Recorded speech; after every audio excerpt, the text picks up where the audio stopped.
Hello, everybody. It's Erison CM, author and entrepreneur, giving you a 3-minute recap from this morning Water Prayers for Life. The problem with sin. Today, we talked about the problem with sin, and we talked about how sin prevents us from growing. We talked about how sin presents an internal battle. One of the things that we have to recognize is how sin is affecting our lives and the things that it does. We talked about how some things are not necessarily a sin, but they are not expedient to our growth and our relationship with Christ. And so we have to begin to take care of the problem with sin, and we have to ask God to help us to recognize the sin in our lives. And one of the things that is important to know is that God is not going to dwell with you in your sin. He's going to give you the opportunity, of course, to change the things that you do, because He is full of grace and mercy. But He is not going to just dwell in your life that's full of sin. And so we have to begin to move away from those things, and we have to begin to recognize the sin in our life and recognize what it's doing. And one of the things that I believe we all can agree on is that sin feels good. It absolutely does, because it doesn't hold us accountable. It says that we can do whatever we want to do, and we don't worry about the consequences of that.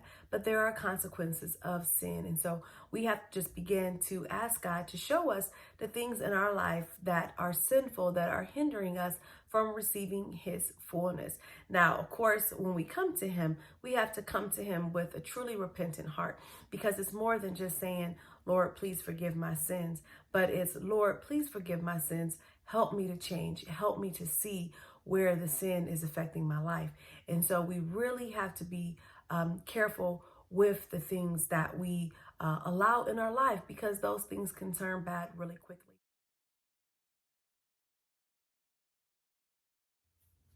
Let's take infidelity, for instance. Infidelity kills marriages, it kills relationships, it kills our souls. And so one of the things that we have to be cognizant of is we don't know how it's coming. It may come in the form of a coworker, and maybe they're just overly friendly and we don't think anything of it, but that attraction develops. And because we didn't stop it when that attraction developed, because we liked it, because it was borderline sin, we allowed it to continue to go. And then next thing you know, now you're in a full-blown affair with somebody. And then that affair gets out. And what have you done? You have hurt your significant other. You have destroyed your soul. You definitely have separated yourself away from Christ and His purpose. And you destroyed that person's life as well. And then it's just dire consequences. The consequences of that is you're going to lose your family. You're going to lose something inside of yourself. You're going to lose relationship with God.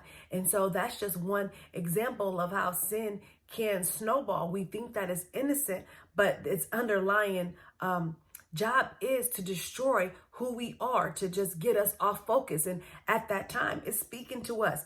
It's making us rationalize and try to figure out, well, maybe it's not, because all I did was this, or I just said that she was cute, or I just noticed her. I can't help how I feel. And so all of those things, they're the basis of sin, because they're setting you up for that greater sin. And so we have to begin to recognize those things. The enemy is he's very crafty. He gives us beautifully wrapped presents, and we don't even know what they are until we open them and we get excited, and then bam, we get hit. And so it's a simple conversation with God, just asking Him to help you see the sin that's in your life, help you to see the things that are hindering you from growing with Him. And maybe you don't have a problem with being a problem with infidelity, but maybe you have a problem with lust. That needs to be stopped at the roots, because if not, that lust is going to grow into something else over time.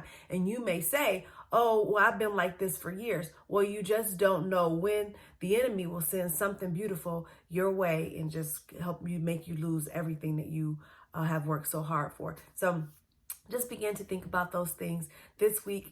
Ask God to show you the sins in your life, and whether it's a sinful mindset, a habit, a behavior, action, whatever it is, ask Him to show you what that is in your life, and ask Him to help you come to the place where you want to stop that and you want to submit it to him in exchange for what he has for you. He is full of grace. He is full of mercy. And I promise you that he is going to continue to love you no matter what. It's nothing that you can do to ever make God stop loving you. It will hinder your relationship. It will separate you. It will stop your growth. But he is going to always love you because he is full of grace.